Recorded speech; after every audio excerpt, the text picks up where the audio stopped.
दोस्तों, Arnold classic 2021 के open class body building के भी लगभग से अप्रॉक्स सभी रिजल्ट सबके सामने आ चुके हैं, क्योंकि फर्स्ट कॉल आउट में ही सभी को पता चल गया था कि कौन से ऐसे एथलीट हैं जो टॉप 3 में आएंगे।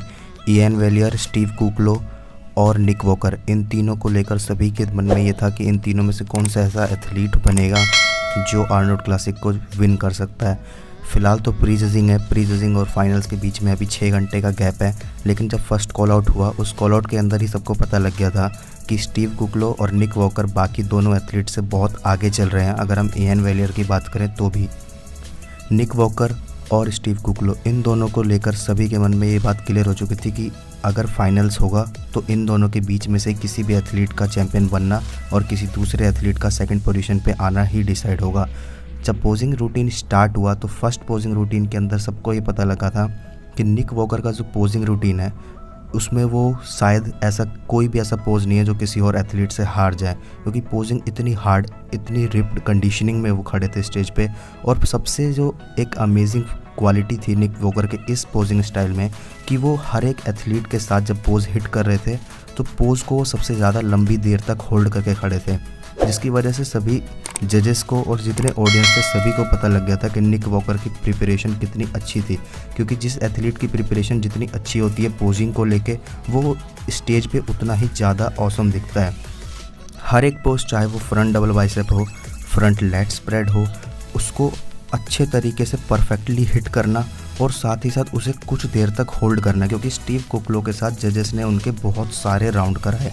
ऐसा नहीं था कि सिर्फ एक ही राउंड में उन्हें ये पता लग गया कि इन दोनों में से किसकी कंडीशनिंग है, किसका मास विद क्लास सबसे ज़्यादा है, क्योंकि बॉडी बिल्डिंग का game he mass with class का है। और निक वॉकर सबसे ज़्यादा रिप्ड कंडीशन में आए थे। स्टीव कुक्लो के पास साइज़ इतना ज़्यादा है कि उन्होंने बाकी सबको आउटवर्क कर दिया, बट 1 और 1v1 इन दोनों के अंदर ऐसी एबिलिटी थी कि ये टॉप 2 बनते। और यही हमारे पास फर्स्ट कॉल आउट के अंदर, प्री जजिंग के अंदर तो फिलहाल यही है कि इन्हीं दोनों में से कोई एक फाइनल में चैंपियन बनेगा। और ऐसा बहुत कम होता है कि प्री जजिंग और फाइनल इन दोनों में रिजल्ट्स में बहुत ज़्यादा अंतर आ जाए। शायद स्टीव कुक्लो थोड़े और बेटर हो जाए, लेकिन निक वॉकर को बीट करना बहुत टफ है, क्योंकि उनकी पोजिंग रूटीन के अंदर जो पोज को वो जितने लंबे देर तक होल्ड करके रखते हैं उसमें स्टीव कुक्लो बहुत वीक है। और कुछ पोजेस तो ऐसे थे जिसमें वन साइडेडली निक वॉकर ही जीत रहे थे, जैसे बैक डबल बाइसेप था, बैक लेट स्प्रेड था। बैक के सभी पोजेस में निक वॉकर को बीट करना बहुत टफ है। और सबसे मोस्टली बात यह कि उनकी पोजिंग स्टाइल का सबसे परफेक्ट टाइमिंग था।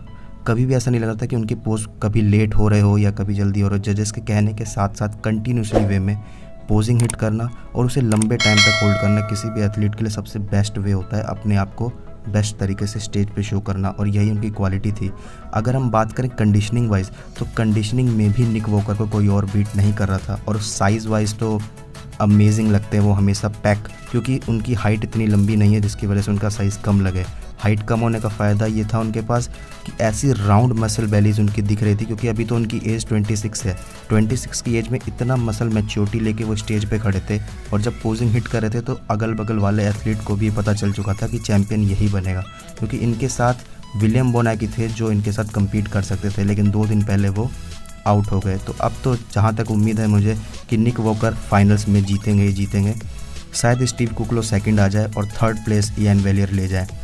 इन तीनों के अलावा और कोई ऐसा एथलीट नहीं है जो इन तीनों को अभी फ़िलहाल पीछे कर सकता है। फिलहाल प्री जजिंग में तो यही दिखा। अगर कुछ एथलीट कुछ गलतियां ना करे, जैसे इयान वेलियर या स्टीव कुक्लो थोड़े ऑफ ना हो, तो फिर ये दोनों सेकंड और थर्ड प्लेसिंग ला सकते हैं। बाकी तो जजेस के ऊपर है, लेकिन मेरी प्रिडिक्शन के हिसाब से तो कंफर्म यही था कि निक वॉकर जीतेंगे, जो आज से 10 दिन पहले ही मैंने कह दिया था, क्योंकि निक वॉकर की कंडीशनिंग में बहुत पहले से देखता आ रहा था। इसीलिए मैंने पहले ये कह दिया था कि निक वॉकर को बीट करना इस कॉम्पिटिशन में नामुमकिन है, क्योंकि उनके पास जो मसल डेंसिटी है वो किसी और एथलीट के पास नहीं।